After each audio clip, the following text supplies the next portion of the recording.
జై శ్రీరామ్ అండి. జై జై శ్రీరామ్ అండి. అందరికీ దేవీ నవరాత్రుల శుభాకాంక్షలు అండి. అలాగే బతుకమ్మ తల్లి పండగ శుభాకాంక్షలు కూడా. ఎందుకంటే మనకు ఆంధ్రాలో కొంచెం తక్కువ చేస్తారు కదండి బతుకమ్మ తల్లి పండగ. నాకు చాలా చాలా ఇష్టం. ఆ పాటలన్నా అలా ఆడడం అన్న చాలా ఇష్టం అన్నమాట. ఈరోజు అమ్మవారిని పెడుతున్నారు కదండి మా ఊర్లో.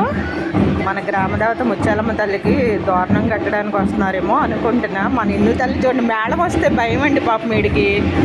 ఎలా వణికిపోతున్నాడు చూడండి. నేను ఇక్కడే ఉన్నానమ్మా. వాళ్ళు లోపలైతే తీసుకెళ్ళి డోర్ వేద్దాం ఉంటే ఉంచటండి, డోర్లో ఉండడు. డోర్ గీకేస్తూ ఉంటాడు అనమాట.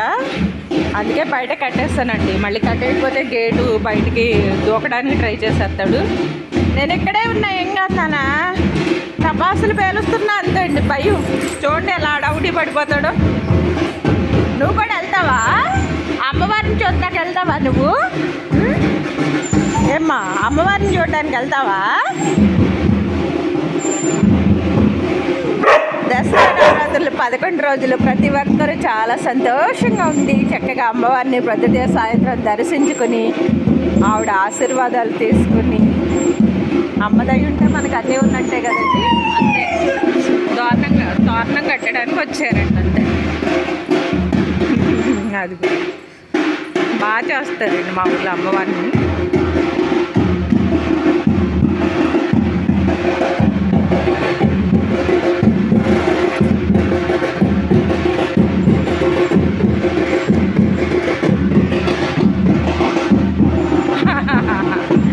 మనోడికి అంత ఇష్టం. మేళం అంటే ఇష్టం అండి, భయం.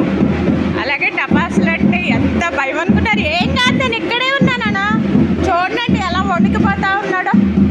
అదిగోండి ఏం కాదు, నేను ఇక్కడే నీ దగ్గరే ఉన్నాను. నేను లోపల పని చేయకుండా కూడా నేను నీ దగ్గరే ఉన్నానా?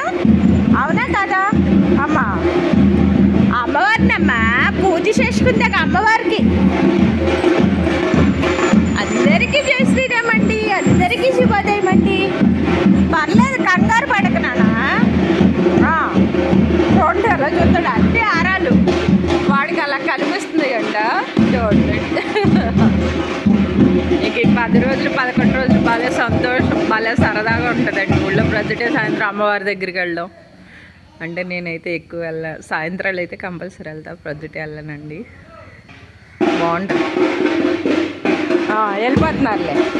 వెళ్ళిపోతున్నారులే సరేనా? కూర్చో, కూర్చో, పైకెళ్ళు మరి, పైకెళ్ళమ్మా. ఒకసారి భలే ఉంటాడండి, ఒకసారి అసలేండి ఒక గుండ.